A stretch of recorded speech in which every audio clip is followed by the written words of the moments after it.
Hello friends, ITI classes के YouTube channel पर आप सभी का बहुत बहुत स्वागत है। दोस्तों, लास्ट वीडियो में हमने बात की थी आपके AC थ्योरी से संबंधित जो टर्म्स थी उनके विषय में हम लोग जो है बात कर रहे थे।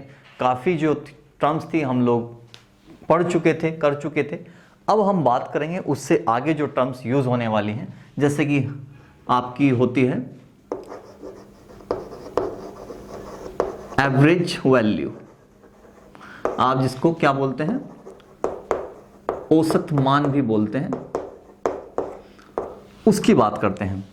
तो औसत मान होता क्या है और औसत मान निकालना किस चीज का है। देखिए, AC थ्योरी का चैप्टर है तो जाहिर सी बात है AC यानी कि कौन सी, आपकी प्रतिवर्ती धारा, जिसका मतलब हो गया आपकी I, साथ ही आपका वोल्टेज। इसका मतलब यह हुआ कि धारा का एक तो मुझे एवरेज चाहिए, इसको निकालने के लिए मुझे एवरेज वैल्यू निकालनी पड़ेगी, और या फिर मुझे जो वोल्टेज मैंने इसके अंदर दी है उस वोल्टेज का एवरेज निकालना है मुझे। तो ये दो चीज निकालने के लिए मुझे एवरेज वैल्यू की जरूरत पड़ती है।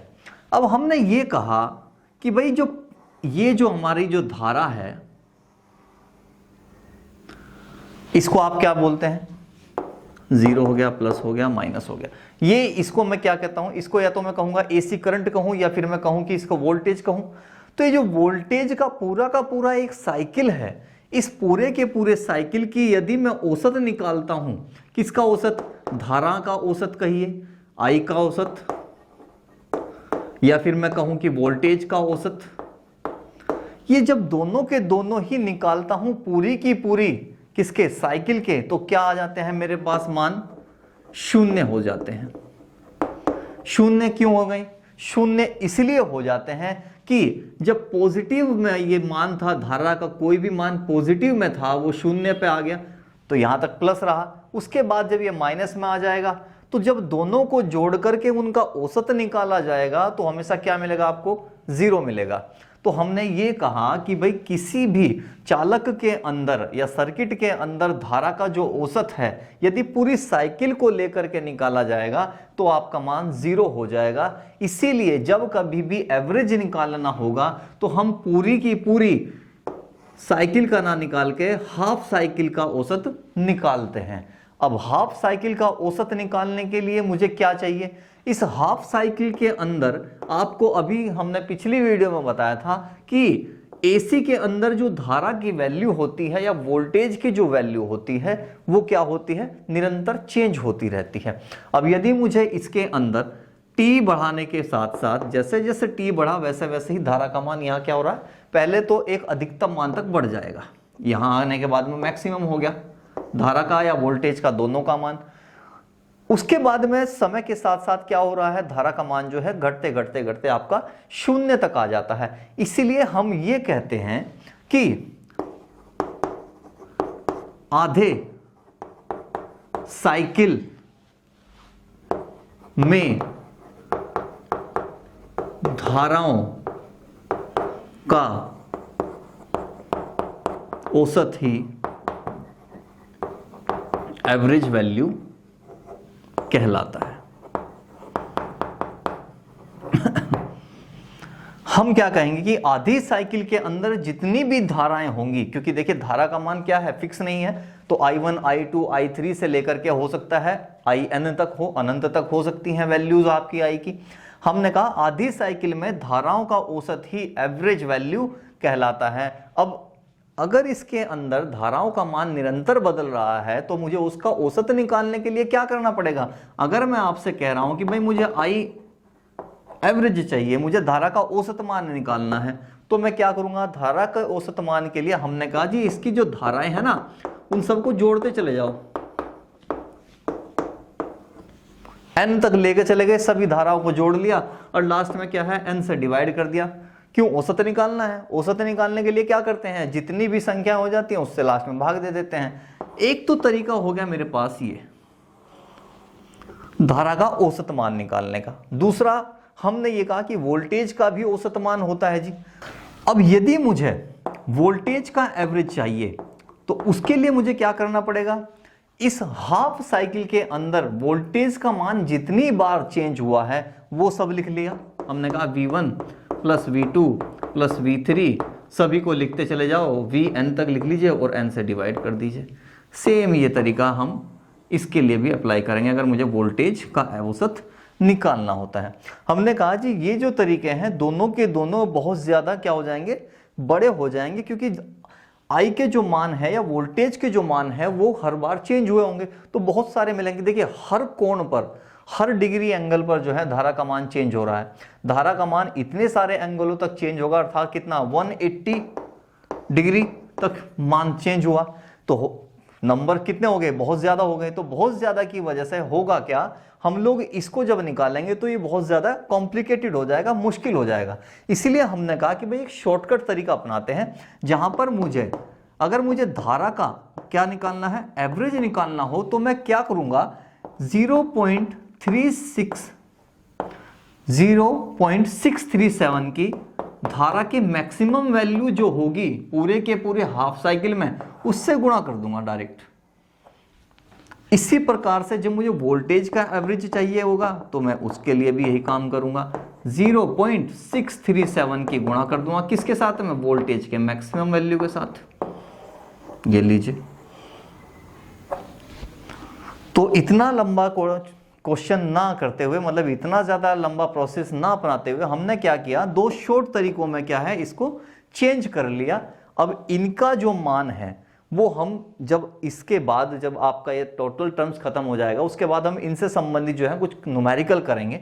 उन न्यूमेरिकल में जो है हम इन शॉर्ट फॉर्मूलों का ही यूज करेंगे, ताकि इस सवाल को कम से कम समय में जो है हल किया जा सके। तो ये था आपका एवरेज वैल्यू, जिसकी सबसे ज्यादा रिक्वायरमेंट आपको न्यूमेरिकल के दौरान होने वाली है। चलिए अब बात कर लेते हैं पीक फैक्टर या फिर क्रेस्ट फैक्टर की। अब बात कर लेते हैं आपके पीक फैक्टर या फिर क्रेस्ट फैक्टर। पीक फैक्टर, ये पीक फैक्टर और क्रेस्ट फैक्टर को यदि मुझे निकालना हो तो मैं कैसे निकालता हूं। हमने कहा जी पीक फैक्टर को निकालने के लिए हमें क्या करना पड़ेगा, पीक वैल्यू लेनी पड़ेगी और बटे साथ ही साथ किसको लेना पड़ेगा, रूट मीन स्क्वायर की वैल्यू लेनी पड़ेगी। जो दोनों का जो अनुपात होगा वो क्या कहलाएगा, आपका पीक फैक्टर या फिर क्रेस्ट फैक्टर कहलाता है। अब ये जो वैल्यू है पीक फैक्टर या फिर क्रेस्ट फैक्टर, ये आपसे धारा का भी पूछा जा सकता है या फिर वोल्टेज का भी पूछा जा सकता है। आपके सवाल में दिया जा सकता है कि धारा का पीक फैक्टर कितना होगा, या फिर मैं ये कह सकता हूं कि मेरे वोल्टेज अर्थात एसी की जो वोल्टेज है उसका पीक फैक्टर कितना होगा। तो उसे निकालने के लिए हमने ये कहा कि भाई जब मेरे पास में कोई धारा या वोल्टेज होगी तो उसका एक पीक वैल्यू होगा। अर्थात हम ये कहते हैं कि जब इस प्रकार से धारा या वोल्टेज का जो ग्राफ है वो इस प्रकार से होता है, तो ये जो वैल्यू है यहां, यानी कि धारा का या वोल्टेज का जो मैक्सिमम मान होगा वही मेरा क्या कहलाएगा, पीक वैल्यू कहलाता है। साथ ही साथ आरएमएस की बात करें, देखिए ये जो वैल्यू है पीक वैल्यू, ये किसकी हो सकती है, धारा की भी हो सकती है और वोल्टेज की भी हो सकती है। अब आरएमएस की भी सेम वही कंडीशन है। अगर मैं बात कर रहा हूं कि मुझे धारा का पीक फैक्टर निकालना है तो मुझे पीक वैल्यू भी धारा की लेनी पड़ेगी और रूट मीन स्क्वायर भी मुझे धारा का लेना पड़ेगा। तो हम ये कहते हैं कि भाई रूट मीन, ये जो पीक वैल्यू है, पीक वैल्यू कितनी थी, हम लोग इससे पहले बात कर चुके हैं। पीक वैल्यू कितना था आपका, पीक वैल्यू कहिए या फिर आप इसको हिंदी में शिखर मान भी बोल सकते हैं। इस तरह से भी लिख देता हूं एक बार, शिखर मान और बटे, ये तो आपको पता ही है, रूट मीन स्क्वायर बोल दीजिए। हिंदी में आप इसको क्या बोलते हैं, प्रभावी मान बोल सकते हैं या फिर आभासी मान भी इसको कह सकते हैं। अब शिखर मान जो होगा, अगर मैं बात कर रहा हूं धारा के मामले में, तो धारा के लिए मेरा शिखर मान कितना कहलाएगा, वो आई मैक्सिमम कहलाता है, यही कहलाएगा। और मेरा जो प्रभावी मान है यही आई मैक्सिमम ही होगा वो भी। लेकिन प्रभावी मान का मतलब क्या हुआ, मुझे क्या चाहिए इसका, आई। अगर मुझे चाहिए प्रभावी मान तो आई आरएमएस मुझे चाहिए इसका मतलब। और हमने ये कहा था, हमने जब पढ़ा था कि आई आरएमएस यानी कि धारा का रूट मीन स्क्वायर जो होता है वो शॉर्ट में किसके बराबर होता है, शॉर्ट में होता है 0.7071 इंटू आई मैक्सिमम के। यही हमने बोला था। जब इससे पहले हमने रूट मीन स्क्वायर निकालना सीखा था तो धारा का जो रूट मीन स्क्वायर था वो हमने शॉर्ट तरीके में इस तरीके से लिखने के लिए कहा था। अब अगर मुझे प्रभावी मान चाहिए, यानी कि मुझे ये धारा का IRMS चाहिए, तो ये वाली जो वैल्यू है मैं कहाँ रख दूंगा, यहाँ रख देता हूँ। तो हमने कहा जी I मैक्सिमम और इनटू किसके 0.7071 के लिख देते हैं। अब I मैक्सिमम से तो I मैक्सिमम कट गया, ऊपर रहा 1, तो बचा कितना 1/0.7071। या तो मैं ये लिखूं या फिर मैं इसको क्या कह सकता हूं, मैंने कहा 1.414 क्या हो गया मेरा। अब पीक फैक्टर धारा के मामले में मेरा क्या हो जाएगा 1.414 हो जाता है। यदि मैं यहां पे क्या है शिखर मान और प्रभावी मान दोनों को रख लेता हूं और उसके बाद में निकालने के बाद हल करता हूं तो मेरे पास 1.414 क्या आ गया, धारा का पीक फैक्टर आ जाता है। इसी प्रकार से जब मैं वोल्टेज की बात करता हूं तो वोल्टेज के मामले में भी मेरा पीक वैल्यू क्या रहेगा, शिखर मान मेरा क्या आ जाएगा V मैक्सिमम आ जाता है। V मैक्सिमम हो गया, उसके बाद में मेरा प्रभावी मान अर्थात क्या हो गया VRMS कितना हो जाता है। VRMS की भी बात अगर करें तो सेम यही कंडीशन थी, फर्क क्या था, यहां मेरा कितना हो जाएगा V मैक्सिमम हो गया था और इनटू सेम वही 0.7071। V मैक्सिमम से V मैक्सिमम एक बार कट जाएगा, सेम वही कंडीशन आ गई। और घूम फिर के इसका मतलब ये हुआ कि यहां पर भी जो वोल्टेज का आपका क्या रहेगा पीक फैक्टर होगा वो भी 1.414 के इक्विवेलेंट हो जाएगा। तो ये था आपका पीक फैक्टर या फिर इसको क्रेस्ट फैक्टर भी बोलते हैं। बस विशेष तौर से ध्यान रखने वाली बात यह है कि पीक फैक्टर किसके सापेक्ष में पूछा जा रहा है। यदि धारा का पूछा जा रहा है तो हम वहां पर धारा की वैल्यूज लेते हैं, और यदि बात वोल्टेज की करेगा तो उसमें हम क्या करेंगे वोल्टेज की वैल्यूज ले लेते हैं। और इस प्रकार से हम लोग जो है इनका जो पीक फैक्टर्स होता है वो हम ज्ञात कर लेते हैं। इन सब की जो जरूरत होगी आपको, जो न्यूमेरिकल हम करेंगे वहां पर इनकी वैल्यूज को रखना पड़ेगा। तो चलिए इस प्रकार से आपका पीक फैक्टर कंप्लीट हुआ। अब इसके बाद में बात कर लेते हैं फॉर्म फैक्टर की। अब बात करते हैं आपके फॉर्म फैक्टर की। फॉर्म फैक्टर किसके बराबर, हमने ये कहा कि जो रूट मीन स्क्वायर है तो रूट मीन स्क्वायर बटे एवरेज को हम क्या बोलते हैं, फॉर्म फैक्टर बोलते हैं। अब हम ये कहते हैं कि रूट मीन स्क्वायर किसका, सेम पिछली बार की तरह जैसे कि आपके पीक फैक्टर में हमने कहा था कि पीक फैक्टर भी जिस तरह से हम कहें कि धारा का पीक फैक्टर कितना है करंट का, या फिर मैं कहूं वोल्टेज का पीक फैक्टर कितना है, उसी प्रकार से यहां है कि धारा का फॉर्म फैक्टर कितना है या फिर वोल्टेज का फॉर्म फैक्टर कितना है। अगर मैं धारा को लेकर के बात कर रहा हूं तो रूट मीन स्क्वायर किसका आ जाएगा, धारा का आ जाएगा। एवरेज किसका आ जाएगा, धारा का आ जाएगा। अगर बात होगी वोल्टेज की तो वहां पर RMS किसका आ जाएगा, वोल्टेज का आ जाएगा, और एवरेज भी वोल्टेज का आ जाएगा। तो यदि मैं ये कहूं हिंदी में RMS को क्या बोलते हैं, प्रभावी मान, और बटे इसको क्या बोलते हैं, औसत। प्रभावी मान कहिए या फिर आभासी मान भी बोल सकते हैं, बटे औसत। अब अगर मैं धारा के लिए ये कहता हूं कि धारा का फॉर्म फैक्टर मुझे चाहिए तो मैं क्या करूंगा, धारा के लिए क्या करूंगा, धारा का RMS मुझे चाहिएगा, और बटे एवरेज किसका, धारा का ही मुझे एवरेज भी चाहिए। हमें पता है कि धारा का RMS किसके बराबर होता है, इससे पिछले वाले में हमने किया था कि धारा का जो रूट मीन स्क्वायर होता है, शॉर्ट में हम ये कह देते हैं कि 0.7071 इंटू I मैक्सिमम। ठीक है ना जी। हमने ये कहा कि धारा का एवरेज क्या होता है, इसको भी हमने भी शॉर्ट तरीके में बोला। हमने कहा कि 0.637 और इंटू क्या I मैक्सिमम। इस प्रकार से क्या निकला, आपका फॉर्म फैक्टर को निकाला जा सकता है रूट मीन स्क्वायर बटे एवरेज। हमने कहा कि धारा का रूट मीन स्क्वायर का तो शॉर्टकट हमें पता था कि इतना होता है, इसी प्रकार से हमें धारा का एवरेज भी पता था इतना होता है। I मैक्सिमम से I मैक्सिमम कट जाएगा, बचेंगे ये दोनों जब एक दूसरे से डिवाइड हो जाएंगे तो 1.11 वैल्यू आ जाएगी। तो धारा के सापेक्ष यानी कि धारा के फेवर में यदि मैं फॉर्म फैक्टर निकालता हूं तो इसकी वैल्यू 1.11 निकल जाती है। ठीक उसी प्रकार से अगर मैं वोल्टेज को लेकर के फॉर्म फैक्टर निकालता हूं तो वहां क्या हो जाएगा, VRMS हो जाएगा, और बटे यहां भी औसत किसका, वही आपके वोल्टेज का औसत निकल जाएगा। सेम वही कंडीशन यहां भी निकलती है, 0.7071 इंटू वोल्टेज का मैक्सिमम और बटे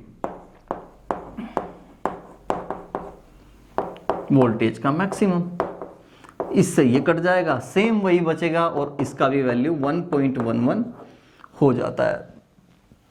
तो इस प्रकार से हम जो है आपके फॉर्म फैक्टर्स को निकाल सकते हैं, इनकी वैल्यू 1.11 हो जाती है। धारा के साथ कहिए या फिर आप वोल्टेज के साथ में इनका मान निकाल लीजिए, इनकी वैल्यू हमेशा कैसी रहती हैं, वो सेम ही रहती हैं। अगर हाँ वोल्टेज आपका चेंज हो जाता है तो उसकी वैल्यूज चेंज हो जाएंगी, या फिर धारा या वोल्टेज में अगर डिफरेंस आ जाता है तब इनकी वैल्यूज को चेंज किया जा सकता है, अन्यथा ये चेंज नहीं होती हैं।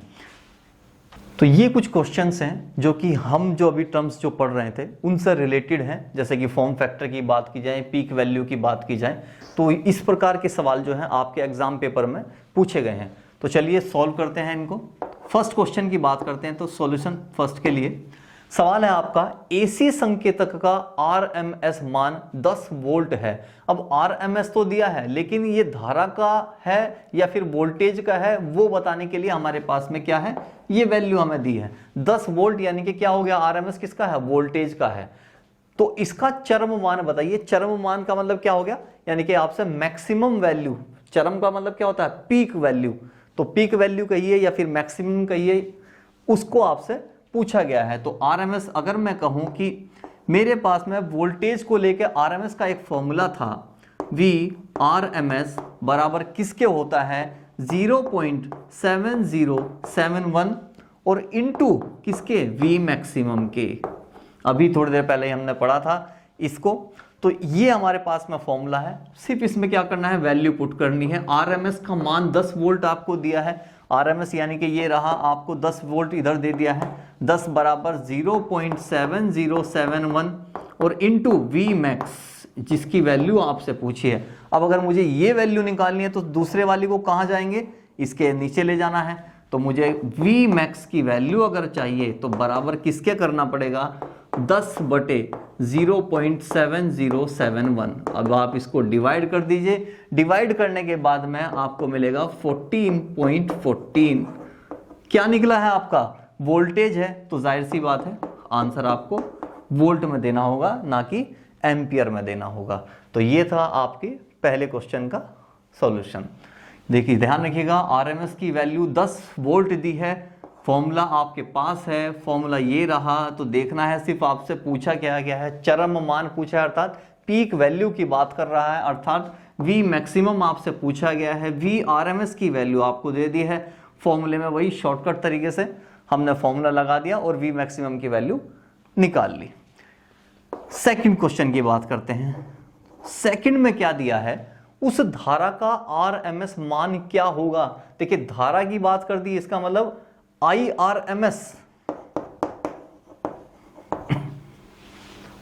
क्या होगा, IRMS आपसे यानी कि पूछ लिया, जिसका अधिकतम मान 200 एम्पियर हो। अधिकतम का मतलब क्या हुआ, यानी कि पीक वैल्यू, अर्थात क्या दे दिया, I मैक्सिमम की वैल्यू आपको दे दी है 200 एम्पियर। हमने कहा कि एक फॉर्मूला था धारा का आरएमएस निकालने के लिए, सेम वही 0.7071 इंटू I मैक्सिमम। तो यदि मुझे IRMS की वैल्यू चाहिए तो कुछ नहीं करना है था, I मैक्सिमम की वैल्यू उसने आपको दे दी है, वो यहां रख लेनी थी, इसके साथ में गुणा कर देना था, वैल्यू आपको निकाल लेनी थी। तो हम करेंगे 0.071 इंटू I मैक्सिमम, यानी कि आपका 200 एम्पियर आ गया, 200 से इसकी गुणा कर दीजिए, 144.4 नोट, ये आपका हो जाएगा क्या, एम्पियर। ये हो गया आपका क्वेश्चन नंबर सेकंड का सॉल्यूशन। तो ये जो वैल्यूज आपको जो शॉर्टकट हमने बताए थे वही शॉर्टकट है, कुछ नहीं करना, इनमें से मैक्सिमम की वैल्यू या फिर आपसे आरएमएस की वैल्यू में से कोई एक दे देगा, आपसे दूसरी वो पूछ लेगा। अब बात करते हैं क्वेश्चन नंबर 3 की। ये थोड़ा सा क्या है, कॉम्प्लिकेटेड है, क्योंकि पीक फैक्टर इसमें निकालना था आपको, तो थोड़ा सा जो फॉर्मूले हमने दो लास्ट वाले बताए थे उन पर बेस्ड है। अब बात करते हैं क्वेश्चन नंबर 3 के सॉल्यूशन की। बहुत ही खास सवाल है आपके लिए, क्योंकि आपके एग्जाम पेपर में पहले भी 2015 में भी पूछा गया है। एक निश्चित वेव फॉर्म का फॉर्म फैक्टर 1.2 है, वह पीक फैक्टर 1.5 है। यदि अधिकतम मान 100 हो तो आरएमएस और एवरेज की वैल्यू बतानी थी। इस पूरे के पूरे क्वेश्चन में कहीं भी इस बात का जिक्र नहीं किया गया है कि ये धारा के वैल्यूज दिए हैं या फिर वोल्टेज की वैल्यू दी है। सिर्फ और सिर्फ आपसे क्या पूछ लिया है, आरएमएस और एवरेज वैल्यू आपसे पूछी है। फॉर्म फैक्टर के लिए एक फॉर्मूला हमने बताया था कि यदि आपको फॉर्म फैक्टर चाहिए तो फॉर्म फैक्टर बराबर होता है किसके, आपके आरएमएस बटे एवरेज के। एक तो ये, दूसरा आपका पीक फैक्टर, और पीक फैक्टर के लिए भी एक फॉर्मूला हमने बताया था, पीक फैक्टर बराबर पीक वैल्यू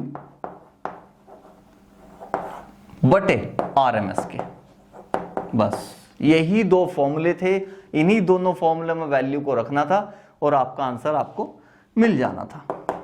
तो अगर मैं इनमें वैल्यू रखता हूं तो मुझे दोनों की दोनों वैल्यू चाहिए, आरएमएस भी मुझे चाहिए और एवरेज भी चाहिए, तब जाके जो है फॉर्म फैक्टर सिर्फ, और फॉर्म फैक्टर मुझे दिया था, ना ही आरएमएस का पता है ना ही एवरेज का पता है। इसका मतलब इस फॉर्मूले को तो मैं अभी नहीं लगा सकता।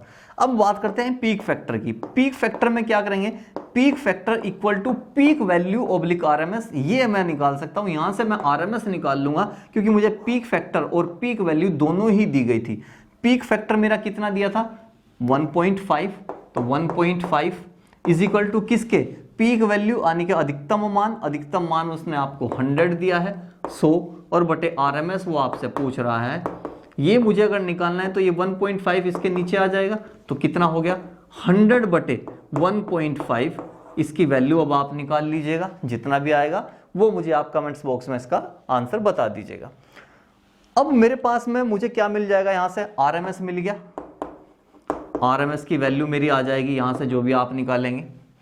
हम ये कहते हैं कि आरएमएस मुझे मिल गया है, फॉर्म फैक्टर मेरे पास है, अब मुझे एवरेज निकालना है, तो एवरेज यहां से निकल जाएगा। फॉर्म फैक्टर कितना दिया है, 1.2 फॉर्म फैक्टर हो गया, बराबर किसके है, आरएमएस की वैल्यू जो कि हमारी यहां से आएगी उसको यहां रख देंगे। यदि मैं ये कहूं कि x है फिलहाल, तो मैं यहां x रख देता हूं। x बटे एवरेज मुझे निकालना है, एवरेज यहां ले लीजिए, एवरेज निकालना है तो ये 1.2 यहां आ जाएगा, तो एवरेज बराबर किसके हो जाएगा, जो भी आपकी वैल्यू आरएमएस की आई होगी वो यहां रख दीजिएगा, और बटे कौन 1.2 आप डिवाइड कर दीजिएगा और आंसर आपको मिल जाएगा। जो भी आपका आंसर होगा इन दोनों का वो मुझे कमेंट्स बॉक्स में लिख के जरूर बताइएगा। तो ये थे कुछ महत्वपूर्ण क्वेश्चन जो कि अभी तक हम लोगों ने आपको टर्म्स बताई थी, उन्हीं टर्म्स पर ये बेस्ड थे। इससे आगे अभी इस चैप्टर में बहुत कुछ है, काफी सारी और डेफिनेशंस हैं, उनके विषय में अगली वीडियोस में बात करेंगे। तो आज की वीडियो में सिर्फ इतना ही, अगली वीडियो में नए टॉपिक के साथ फिर से मुलाकात होगी, तब तक के लिए धन्यवाद।